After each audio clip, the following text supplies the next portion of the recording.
came out about that meeting. I think it's about one key detail I think we shouldn't miss, which is the capital is not narrowed down to just 6 police officers who are in that vehicle. It narrows it down further to 3 police officers who are named. And at the end of the report, it names one individual who Commander Cass recommended should be prosecuted either for manslaughter or for conspiracy to pervert the course of justice. Now, all I just want to say now, I don't have a long discussion like this, but I know there are people in the room who are talking about that. I do think it would be a good time for us to be reusing our initiative and thinking about things we do, because actually I don't think it's quite really to say that we could have justice with Blair Peach.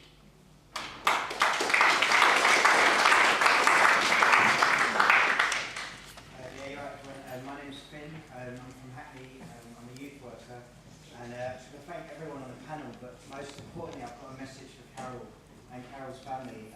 Last year our youth group got together and they said, in about sort of March, and they said, fuck what happened to Mark, fuck what happened from the police, we want to do what we can about it. And we're a very small youth group, we've got no funds, but they put on a play for their community, which they wrote themselves. And basically the play was about Mark's death, murder, which they identified themselves. They're a youth group between sort of 12 and 18.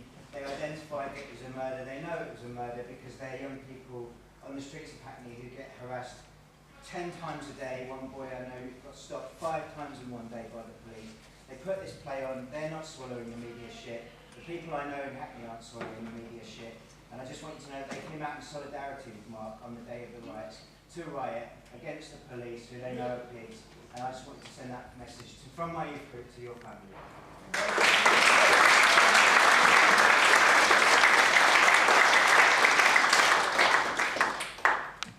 My name's Nick Grant, I'm the Secretary of the ENUT. Just to say 2 quick things. On Friday, we did what Norman wanted us to do. We agreed a £500 donation to the film about the miners' strike. Back to see Norman again, for us.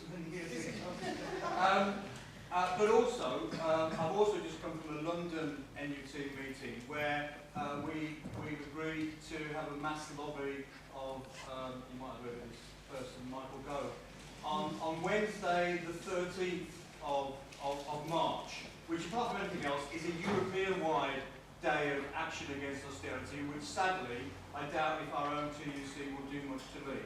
However, as London teachers, in the absence of national strike action and in the absence of much else, we are at least going to try and get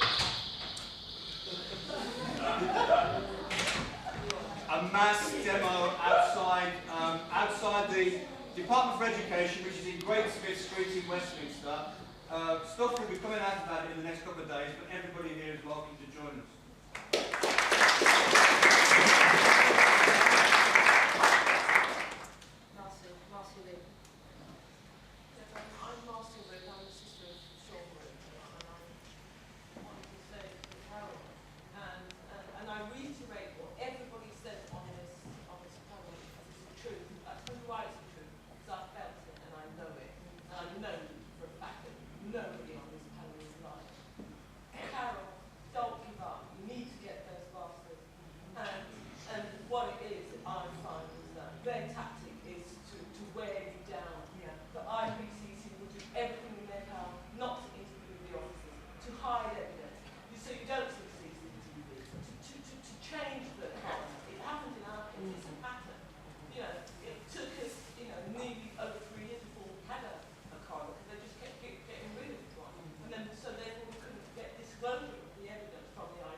Their own game, but do it legally, not the same game as them, but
until somebody goes to prison for wrongdoing, I'm not going to shut up. This country will not shut up. You know, they're there to serve the people, and until the government have a heart and have a will and be embarrassed enough to put somebody in prison, it's never going to change.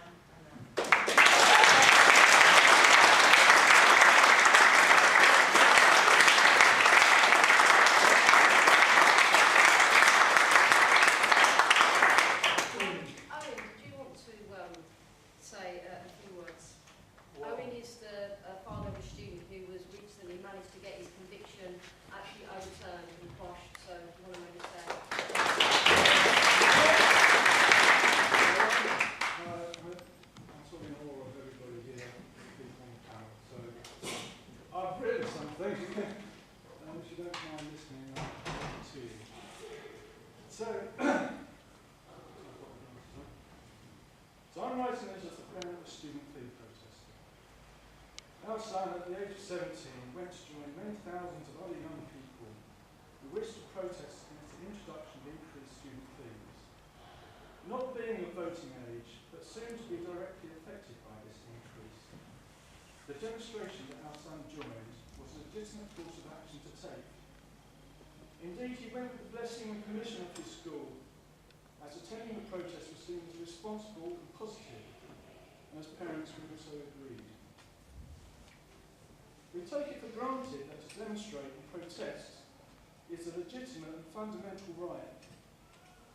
Our son, who is now at university, will have to pay £27,000 in fees, whereas students in the very next year above will pay only £9,000.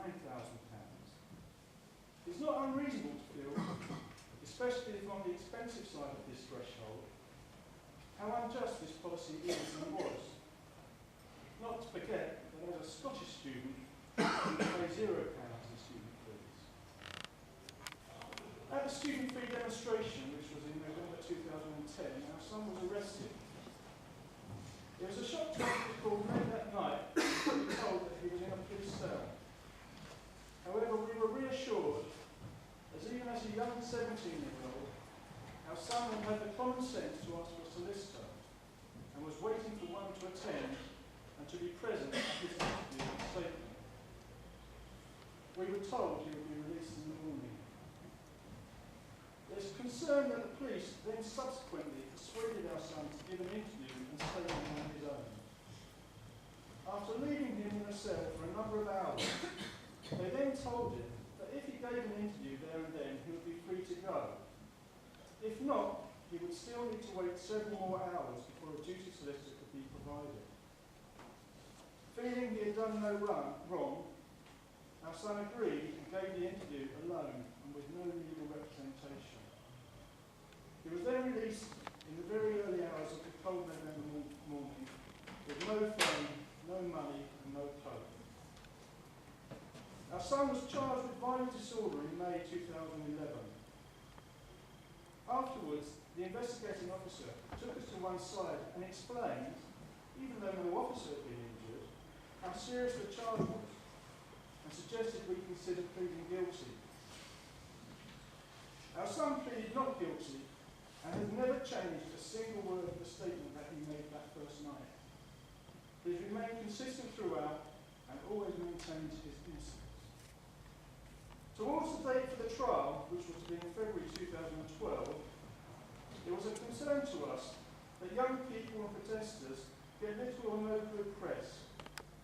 After the 2011 summer riots, we felt there was possibly a lingering imbalance in how police and young people were being portrayed and broadly perceived. On the one hand, the respectable police, outnumbered, protecting the public and public property, and on the other, the increasingly frowned down upon generation of young people, allegedly out of control with no respect. Added to this, politicians were indiscriminately supporting the police with little or no care to either police behaviour and tactics or for the rights of affected young people and protesters. Possibly a jury, especially in a more affluent area, might be more prone to the influences of such opinions. As there was no evidence solely on his word against those of the police and the ability of our defence to persuade the jury. Ahsan was found guilty by a majority of 11 to 1 and was sentenced to a year in prison, suspended for 2 years, ordered to do community service and given a 3-month curfew. One frustrating yet mitigating factor which we only learnt at sentencing was that there was no reason why Ahsan should not have been dealt with by a juvenile court. There are important differences between that and the Crown Court, and a number of not insignificant aspects. As a family, we were devastated but determined to be positive. During the trial and at later occasions, we met Alfie Meadows. We came along to support Ahsan, even though he'd never met him before. We met and were in contact with other young people and families with similar stories that offered support. These were caring people prepared to stand up and to show their solidarity with Ahsan. We wondered and continue to wonder how the Crown Prosecution Services can use the charge of violent disorder to justify such criminalisation of protesters, young students and would-be students. These young people were not and are not criminals. They have not set themselves on paths to lie, rob, steal, rape or murder. They have gone to demonstrate honestly and truthfully as is their right. And yet, as a consequence of police tactics and peddling, have found themselves in prison, branded as criminals by an establishment that prefers to stifle, ostracise and squash its young, seemingly preferring this as a deliberate tactic rather than looking for and finding better ways to resolve such situations. When our son was found guilty, we launched an appeal. We felt during the trial that there were significant points of law which were not followed. We felt there was a case to be made that his conviction was unsound. We had first been granted leave to appeal. We lodged a written appeal detailing our grounds. After a period of months, our written application was reviewed by a single judge who rejected it. Having reviewed the reasons for rejection, we believed our grounds to appeal had not been addressed and were still valid. We took the decision to continue. It was at the oral appeal that we learned that the leave to appeal would be granted. At the full appeal, just a few weeks ago, a panel of 3 senior judges laid out their ruling in 5 chapters in incontrovertible terms, and to our great relief, they gave their reasons why they found in our son's favour, leaving no room for doubt that our son's conviction had been quashed.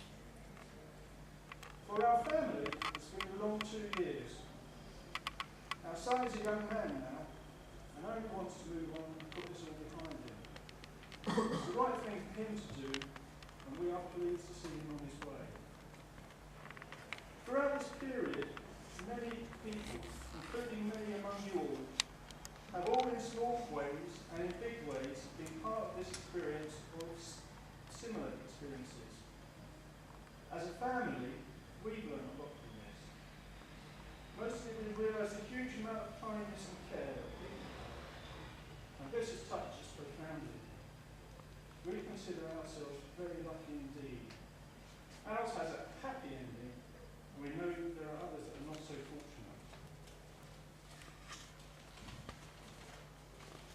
We have many people to be thankful to. Our son solicitor Matt Foot and Birmingham Six and partners, and Nick Rack, our son's barrister. Their belief and perseverance has truly been outstanding. We deserve faith for them.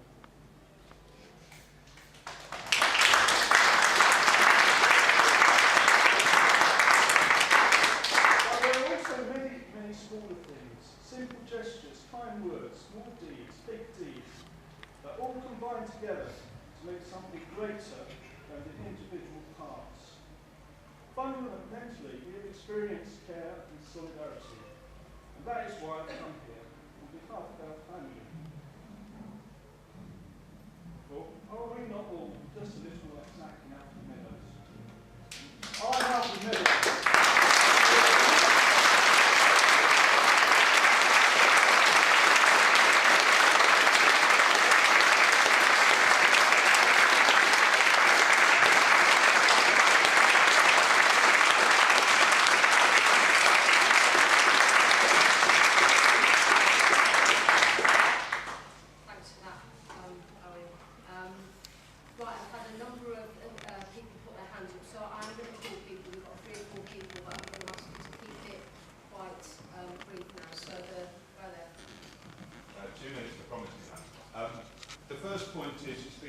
humbling and inspiring to hear from Hillsborough and from the miners' strike and from the Blair Peach experience. But I tell you this, we don't want to be in a meeting in 30 years or 35 years' time talking about Carole Duggan's family glimpsing justice or Alfie Meadows glimpsing justice. We have to stop it now. And so the most urgent task is to get behind the Duggan family, to get behind Alfie, to be there on Monday morning, protesting outside the court. My second point is this. Why did they attack the miners so viciously? Why did they kill Blair Peach? It's because actually our side was a bit of a threat to them. They were frightened of the miners. They were frightened that they could beat them. And the only way that our side wins in those cases is by more protest and more solidarity. Because we only win in the courts what we conquer in the streets and the workplaces. And therefore, you know, the miners lost, not actually because of the cops, though they were vicious, but because of the betrayal of the Labour Party and the trade union leaders who didn't generate enough solidarity. And those cops then went to behave like that in Hillsborough because they knew they could get away with it. Because they got away with it against the miners. And therefore our lesson from that has to be, the best way we defend our right to protest is by protesting. And that the cops will always be political and they'll always support profit and power and the people at the top of society, and we have to link together the struggle against austerity with the defence of the right to protest. And if we do that, we'll not only frighten them, but we'll actually beat them as well.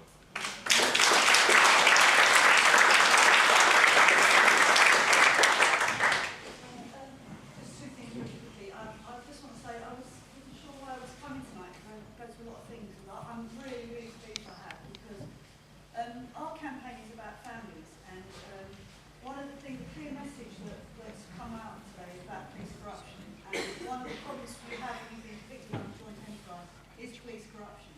And so I think the idea that these campaigns actually come together and really support one another, because when you've got someone to the prison system, it's very, very hard to get them back out. And when you're stuck at the Court of Appeal, that's probably one of the most corrupt places I've ever been to in my entire life. It's an awful, awful place. And then when you start with the CCRC, so all the threads that come out here, it's really inspiring for our campaign. I just want to say something to Carole, because Carole knows that we're supporting Master Carole and Death's in custody because it's morally wrong, basically, and it's something that everybody should be supporting. But out of the riots, out of the uprising, a lot of young people charged with joint enterprise violent disorder. And last Friday, I went to court with a couple of campaigners, and I saw this young lad swaggering into court, a young black kid, and he was like dissing the court, sucking his teeth, and I thought, you're not helping yourself. By the end of it, I thought, you know what, I don't blame you. Why? You have no respect for this court. These young people have been sent away for 5 years he got, 5 years for doing nothing, because, seeing the evidence, if their own briefs had not told them to take the plea of joint enterprise violent disorder, they would have walked. There was no evidence against them, but their own briefs were telling them to plead guilty. So that's what we're up against. So I really, really thank you so much for inviting us to come, and we now know that as long as we stick with to not be fearful about saying this is about police corruption, because it's mainly about the police framing cases to get convictions, and it is mainly targeting the black and ethnic minorities and working class. That's exactly who joint enterprise is going after. And we've now supported 370 prisoners, and that's in the space of 2 years. And that number will grow.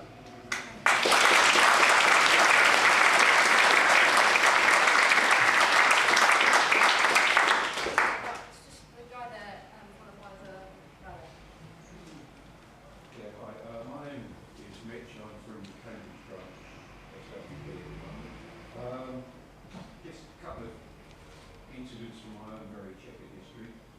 1977, 2 years before Blair Peach was murdered, I was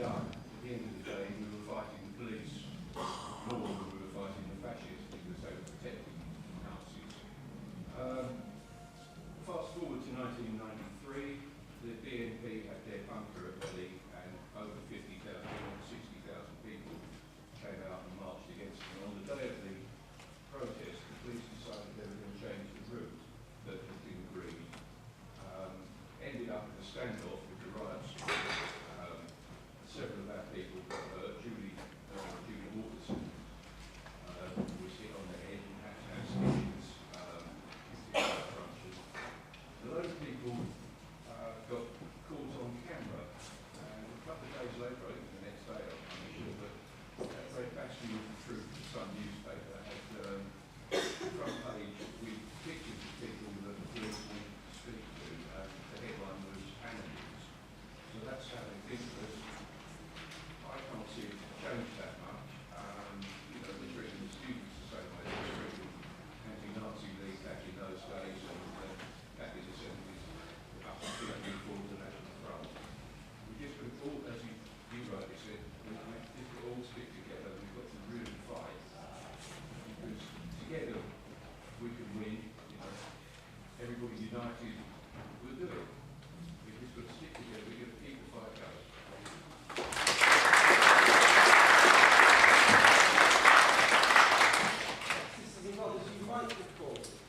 Almost exactly a year ago that another family got a small amount of justice.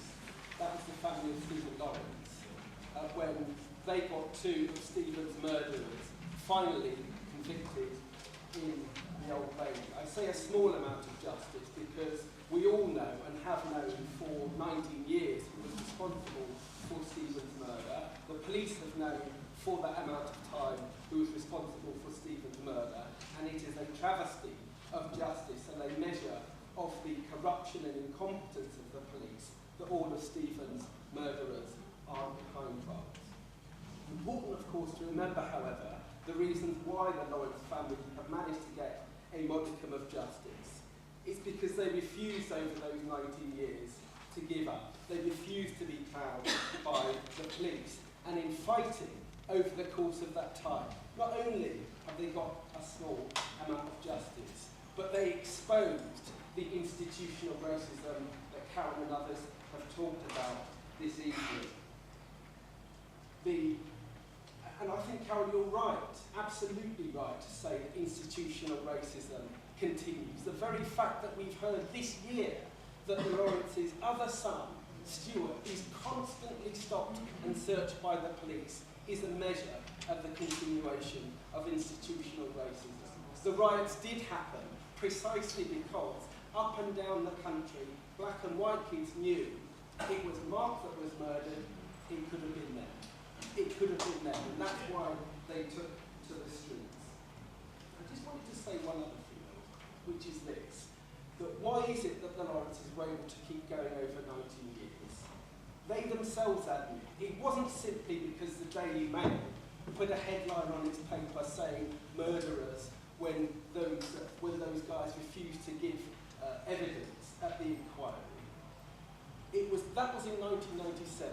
Their campaign had been going since 1993, and it had been going because, and the Lawrences have said this publicly, they received support up and down the country from ordinary black and white people who went to their communities, who went to their colleges, who went to their schools, who went to their trade unions, who went to the Trade Union Congress and forced the Trade Union Congress to financially underwrite that campaign.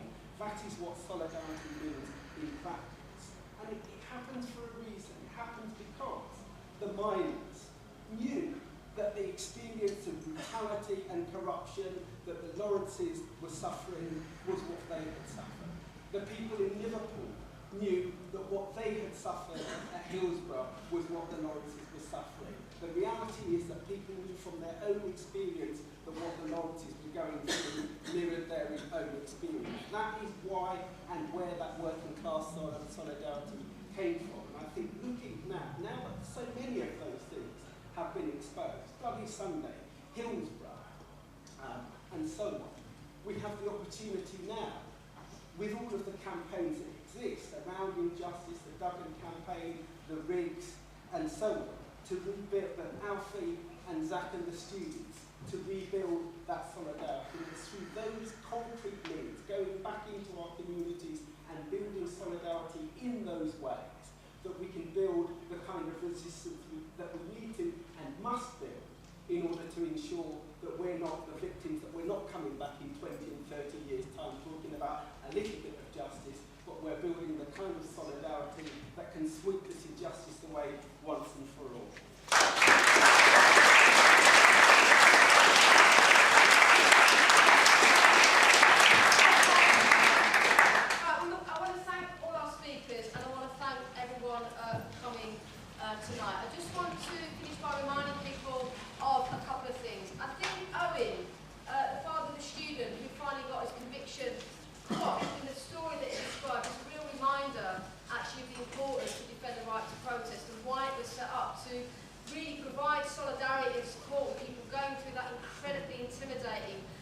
isolating experience. So I would encourage people to get involved in the campaign, fill in the sign-up sheets, go onto the website, keep updated, invite us in to come and speak where you are about how people can get involved in the campaign.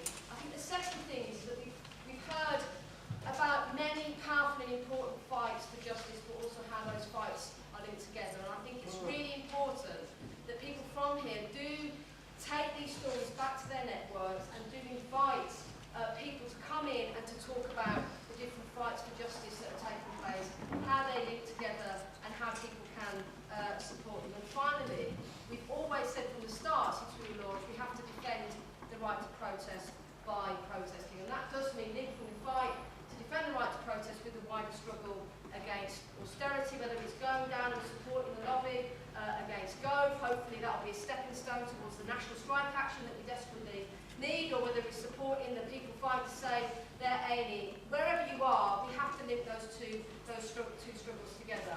But before you go and do that, I think it's very, very important that, you know, we need victories to build the confidence of our side. And that's why the question of Alfie and Zach are so important. The truth is, Alfie has become a symbol of the police brutality against the students up and down the country. And they want to undermine that by essentially saying it's Alfie, not the police, that are criminals. And we want to do the absolute opposite. And that means doing everything we can to ensure that Alfie and Zach win their case. So people will be sitting down and may have a little sign that they've been handed up. So what I would just like